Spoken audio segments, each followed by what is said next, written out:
It's so challenging sometimes to make that transition because I feel like let's just all close our eyes. Right?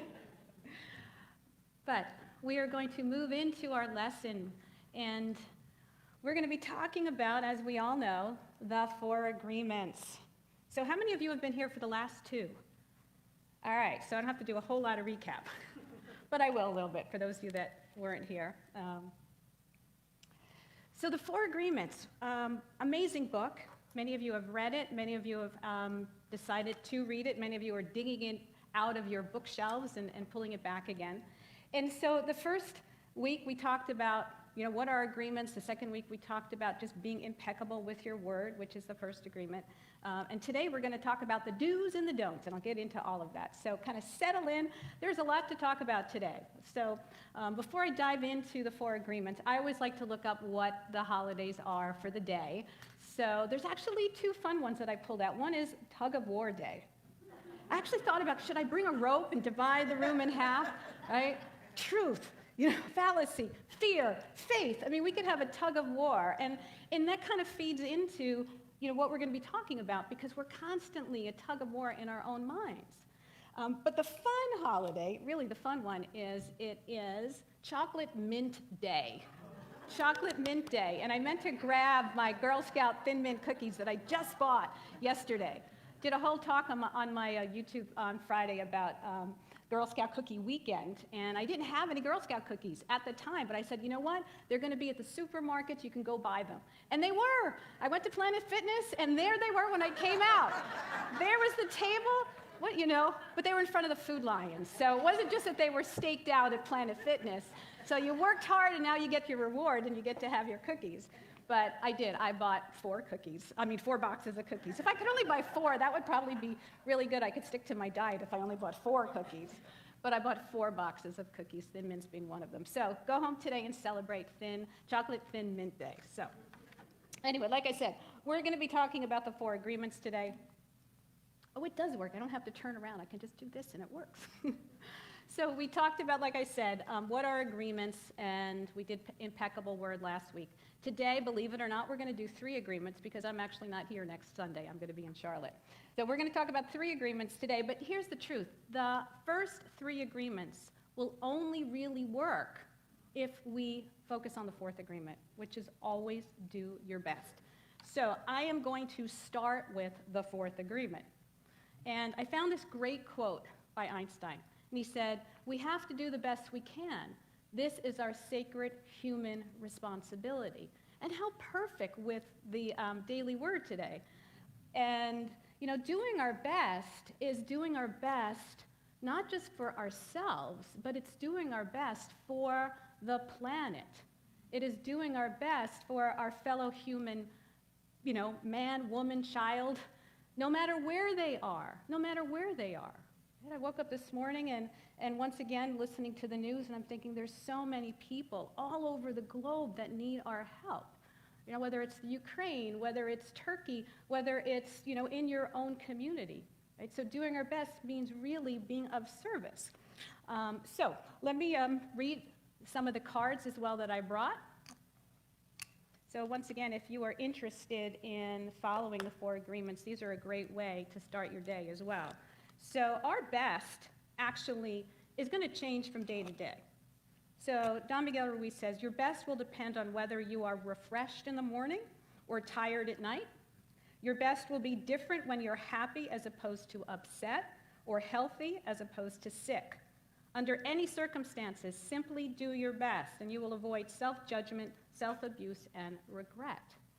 And your best is whatever your best is for the day. So it's not about beating yourself up and saying, oh, God, that was terrible. That was terrible. Why didn't you do better?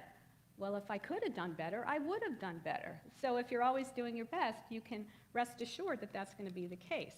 It's funny. I printed my notes in 24 font. 24. And I still can't read them. Anyway. Well, I'm glad I have my glasses. I'm doing my best. Thank you, Fran. Thank you, Fran. All right. So we get caught up in these old paradigms. I mean, it's really true. We get caught up in the beliefs that are running through our heads. like those labels. We talked a lot about this last week with our word.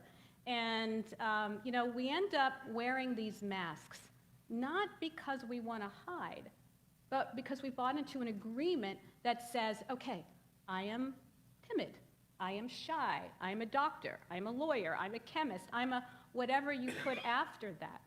And yet, we are not those identities.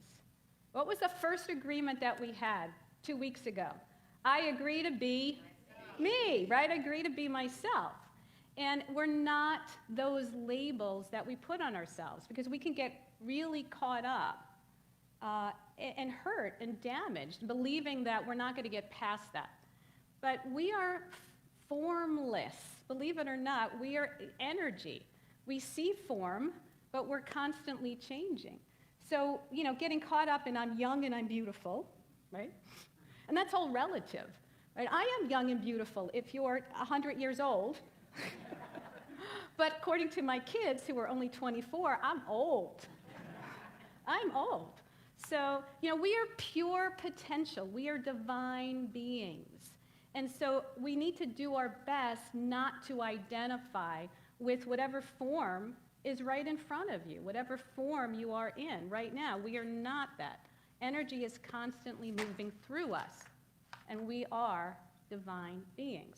So we do have an affirmation for today, and today's affirmation is, I do my best to be my best, period.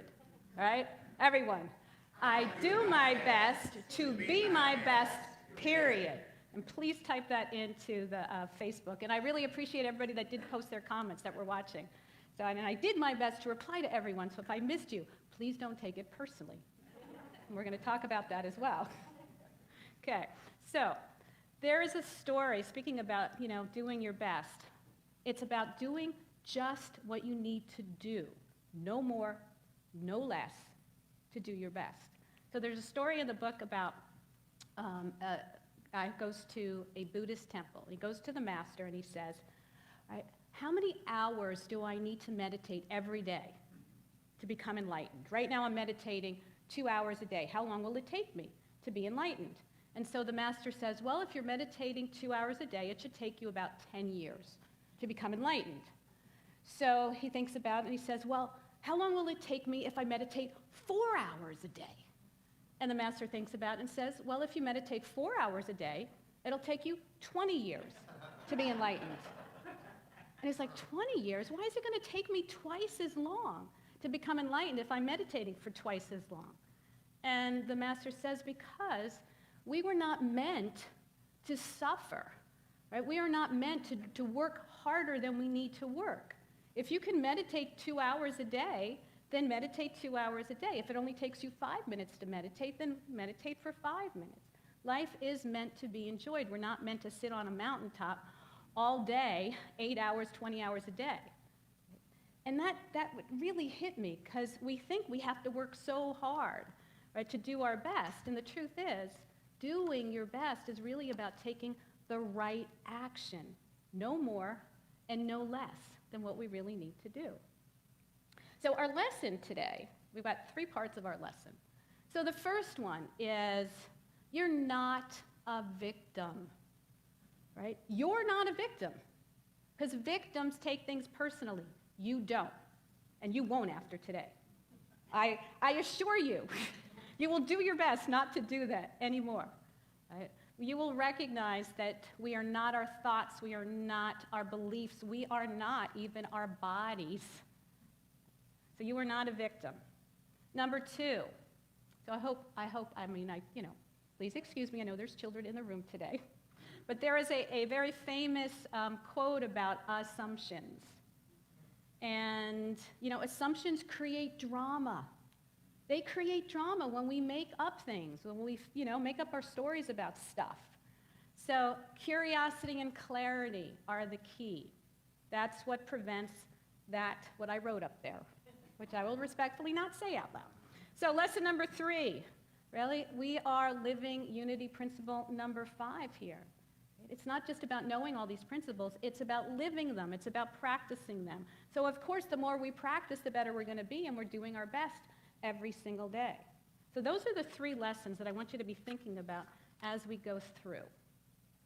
So let's get into the second agreement, which is, right, don't take anything, and I'm sorry, I did my best and I missed that. Saw it yesterday, and I know as well, I've already sent my slides. Right? So nobody's perfect, of course. Yeah? Don't take anything personally, because you set yourself up to suffer for nothing. You set yourself up to suffer for nothing, because what other people say is 100% them. How you respond is 100% you. Right? And 99% of the time, whatever somebody says or does is not about you. It's about them. It's about something that they're going through. And here's the other thing. The word personally, believe it or not, personal is of the body. So by not taking it personally, here's the spiritual twist of all of that. By not taking it personally, I'm recognizing I am not my body. I am divine. I am energy. I am human. So I'm not going to take anything personally. So, the body. Now, we also are triggered and activated when people do say things, when people say things.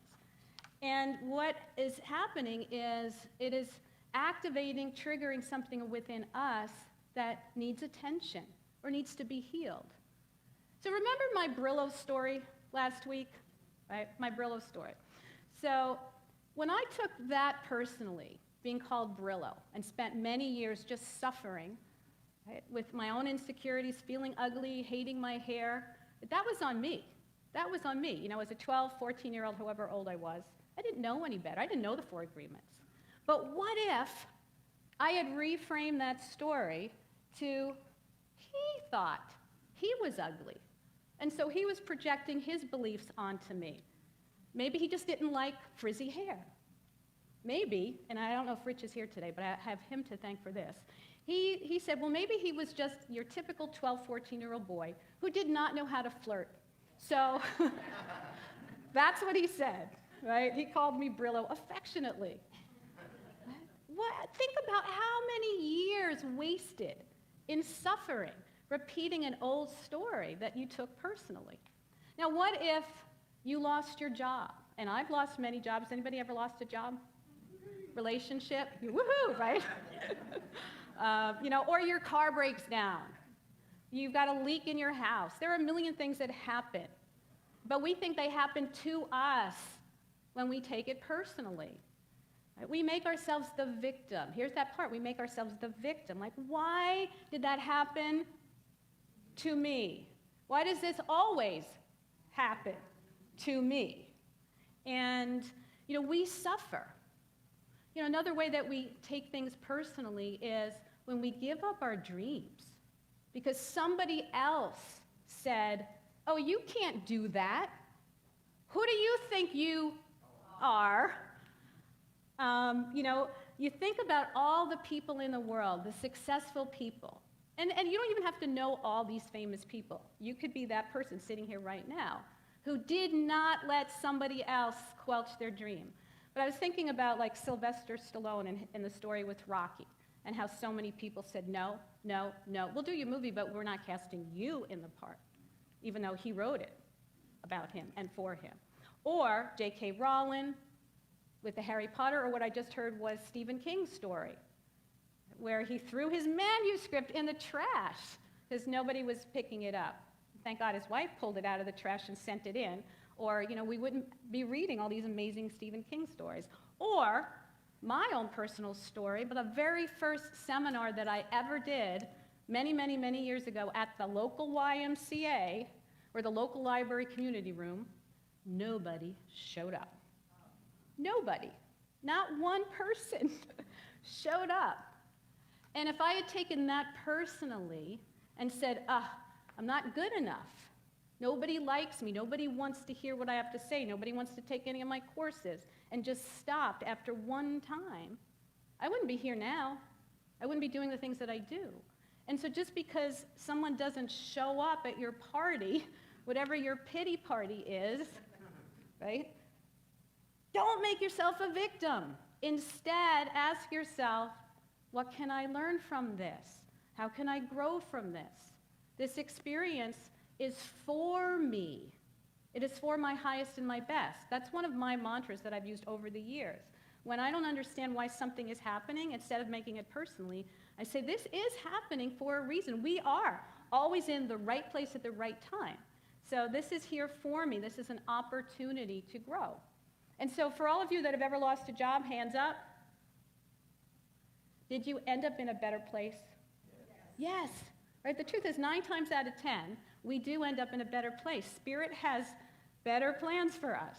Right? When I got laid off, many times, but I am successful even though I've been laid off many times. But the truth is, I got laid off right after I bought my house in New Jersey many, many, many years ago. And, why this happened? Why this happened now? I just bought a house. What am I going to do? Well, it brought us to California. It was like, okay, well, the universe is giving us an opportunity to do something different. We're going to go to California. And we went to California, and that's where I embarked on my spiritual life. I mean, I was looking for something different, and that was why I was supposed to be there, just like why I'm here now.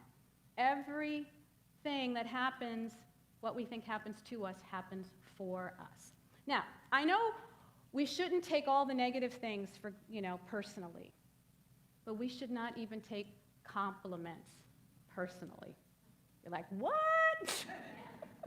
Why would I not take a compliment personally?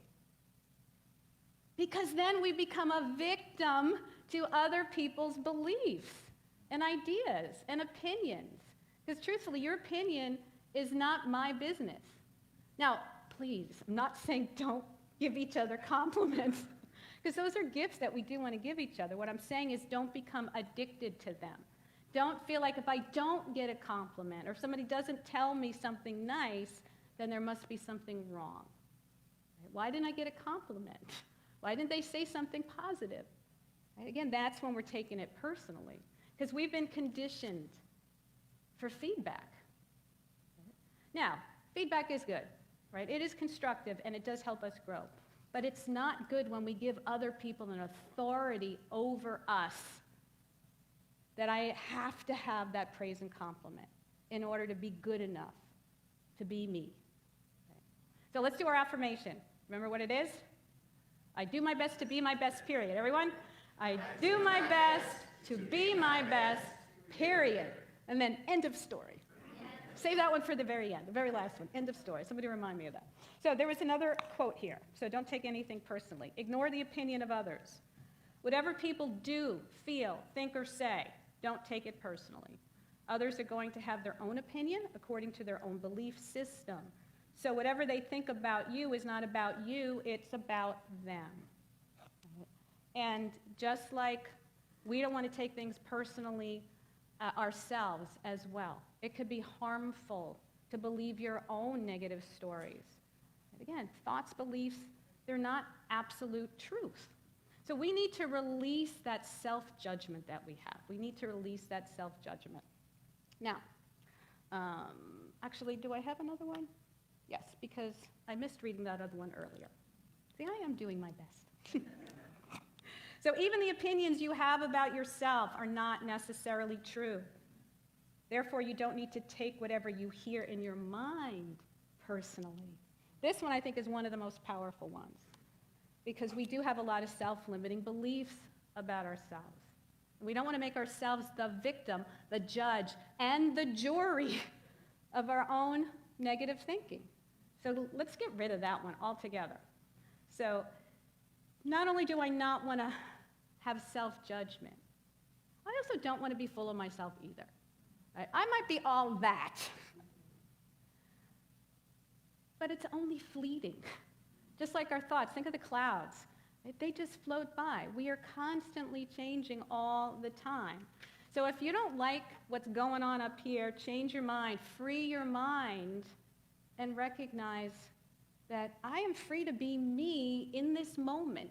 And then this one I'm going to be someone different, and this one I'm going to be someone different, and so forth and so on, because it's constantly changing. And so the world, there we go. Remember, the world is not as it is, but as you are. This is a great quote. Most of us see through the eyes of fears and our limiting beliefs and our false assumptions. So we're going to move into don't make assumptions. And so think about it. There's something called confirmation bias. Is everybody familiar with that term? We're constantly looking for confirmation of our own beliefs. And you can find it. You can find it. You can, go through the cobwebs of your mind and be like, oh yeah, remember back when so-and-so said that? That confirms how I feel. That confirms my belief. So if we assume it's a scary world, that's all we're going to see. If we assume that it's unsafe to be out in the world, those are the stories that we're going to hear. We are constantly running that what-if-itis in our head. Our minds create that disaster movie. We will confirm in our minds the worst-case scenario, and that's like the only thing we're going to see. It's amazing. It's really incredible. So it's like flip over your assumptions and change them. So recently, one of my biggest providers, clients, customers, however you want to term it, just sent an email out and said they're closing up shop. They're closing down their training business, of which that represents maybe 30% of my current income. So my immediate fear of, oh my God, how am I going to now replace that income? How am I going to pay my bills? Oh my God, I am going to lose my house because I'm not going to be able to pay the mortgage. Those assumptions, right, start racing. The what-if-itis starts racing through your mind. And whatever it is, the roots of fear are so deep. They are so deep, and they will pop up out of nowhere when we make the wrong assumption. I don't need to make that assumption, but that assumption is based in something that did happen to me years ago. Years ago, that's how I ended up in LA. But I immediately went to, this is great. Really, it did take a few moments. I had to close the gap from fear to faith. But then I went to, wow, there's something great coming. Right? The universe does not like a vacuum, so something amazing is coming. I am about to step into something bigger and better for myself. And the other truth is, I've been saying for years, I wanted to move away from doing that kind of work, right? And do other things. Do other things that are bigger that allow me to bring my gifts and my talents to more people. So there's a positive there. Now, let's talk about one more assumption. This one's very common, because we are always making assumptions all day, every day. Here's a big one that I made this morning and got myself into a lot of trouble. Got up, came downstairs. My lovely, sweet husband was asleep on the couch, and because I know he'd been up working all night, and the 3D printer was humming away. And I'm like, oh, the poor thing fell asleep and forgot to turn the printer off. So I'm looking, where the button is to turn it off, and I finally figure it out, and I turn it off. And about an hour later, he wakes up. I'm sitting, working on my talk and watching the news. And I say, hey, sweetie, I just want, I turned the printer off because it was making a lot of noise and figured you forgot to turn it off when you fell asleep. And he was like, oh, why did you do that? Because you were asleep and I figured you forgot to turn it off. Kind of like if you come downstairs to the kitchen and someone forgot to turn the oven off. Right? You would turn the oven off. I turned off the printer. Well, what I didn't know was it could have still been in the middle of a job, right? So I made an assumption that he forgot to turn it off, and then he made an assumption that I should know better. Why would you do that?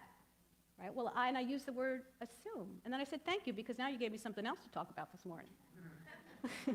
But every time we send an email to someone, we leave a message for someone, we text someone, and they don't respond, our mind immediately is making up stories. We are making so many different assumptions. The first one isn't, oh, they didn't get it or they didn't read it.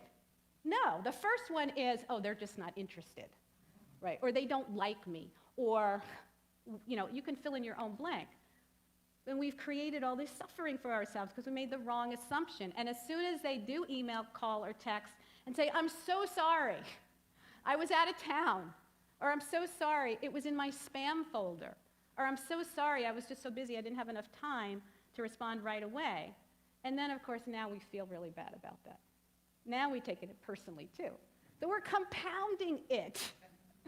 We're just making it worse for ourselves. And so once again, we've made a out of you and me. And once again, we do this all the time without ever realizing it, that we're doing it in the moment, because it's so ingrained. Right? And our mind is very powerful. It really is, because it's trying to fill the gaps all the time. It's so fascinating how there's so much synchronicity. I was listening to the Daily J, my meditation in the morning, and he talked about minding the gap between the stimulus and the response. And so if you think about how can I, in that moment, not take it personally, not make the wrong assumption, that's closing the gap. And so I can start to ask more questions. I could have maybe woke him up and said, hey, the printer's going. Is it supposed to be? Or did you want me to turn it off? I could have called to my friend or who sent an email to and said, hey, did you by any chance get that email I sent you? Instead of assuming that, whatever I wanted to assume. And this has happened to me many times where things have gone into the spam folder on both sides of that equation. So we don't want to make that assumption. So assume nothing, once again. So if in any kind of relationship, you can make the assumption that others know what we think, and we don't have to say what we want. We assume they're going to do what we want because they know us so well. Anybody have that? And we hurt, and we feel hurt, and we think, how could you do that? You should know. And I cannot tell you how many times my husband and I have that exact conversation. Well, you should know by now. We've been together 27 years. You should know. Well, clearly I don't. I'm doing the best that I can. All right? So clearly I don't. So we have many times been wrong about people. So instead, again, curiosity and clarity is so important. That's going to help us overcome assumptions. So we want to begin challenging our own assumptions. Right? Your assumptions are your window on the world. Scrub them off every once in a while, or the light won't come in. And how perfect with the song, right? Or the light won't come in. So there was another quote, I didn't put it in there, but I want to read it, by Emily Levine. She said, when you surround yourself with people who share the same set of assumptions that you have, you start to think that's reality. Think about how often we do that too. So it's important to get out of our own circle of like-minded people that we love to be with and listen to somebody else's viewpoint. I started making a point of that, listening to different news platforms that I wouldn't necessarily listen to, because I was convinced that my beliefs were the right beliefs, right? And they were the correct beliefs. And yet other people have the same assumption about their beliefs. So it helps us expand our understanding and acceptance of each other. So here's one more little story and parable. So this is a Hindu parable, which you may have heard of. So there was a man that was walking in the desert, and he came across what he thought was a snake. He was about to step forward, and he thought it was a snake, and fear just overtook him, panic and fear. But then he said, before he ran away, he minded the gap between stimulus and response. He decided to take another look, and it was a rope. Immediately, the fear was gone, right? He could just breathe again. So I want to ask you, what are your snakes? What are you looking at that's really just a rope? Take another look. Right? Let's not make assumptions about the things that we see. So when you think about all the things that you realize you made the wrong assumption about. Even assuming, like think about parents in this room. I know there's obviously parents in this room. When your kids were little and you would put the plate of broccoli or some dish that you spent a lot of time and said, just taste it.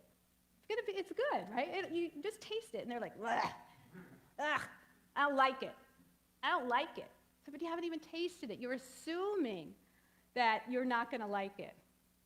I just saw a commercial this morning. It was about almond milk. And the dad teasing the daughter, like, oh, so you're enjoying that almond milk that you said you would never drink because it doesn't taste good. Right? So we have to, break through those things. And it's no different as well with our own health. Right?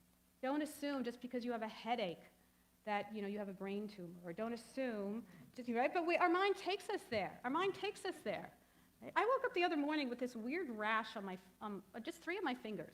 Strangest thing. And of course, my mind immediately went to some kind of blood disorder. It must be some kind of blood cancer disorder. That's got to be what it is. I don't even know what it was. Eventually it came off, so who knows? Maybe I cut myself in the middle of the night and it was just dried blood. I have no idea. But my mind took me to the worst place, made this assumption. So we've got to really start asking questions, not let fear keep popping up. Lastly, before we do the last little bit here, but when you speak openly and honestly, you won't have to make assumptions. The day you stop making assumptions, you will communicate cleanly and clearly and achieve impeccability with your word. Notice how these are all tied together. They are all tied together. So this last quote here, I sometimes fall short of being the best, but I never felt short of giving it my best. And so this is a retired 4-star Navy admiral who said this. And so we're coming back full circle to always doing your best. But it got me thinking, well, what is your best anyway? There is no such thing as perfection. So it's not being the best. It's about being your best in any moment, all the time. And it removes the need for all of us to have to be better than someone else. We have to stop being in competition with each other. I have a love-hate relationship with competition shows because I love all the talent, but it's like comparing, apples and oranges. Right? There is no the best. There's no such thing. So there's no you versus me. There's no us versus them.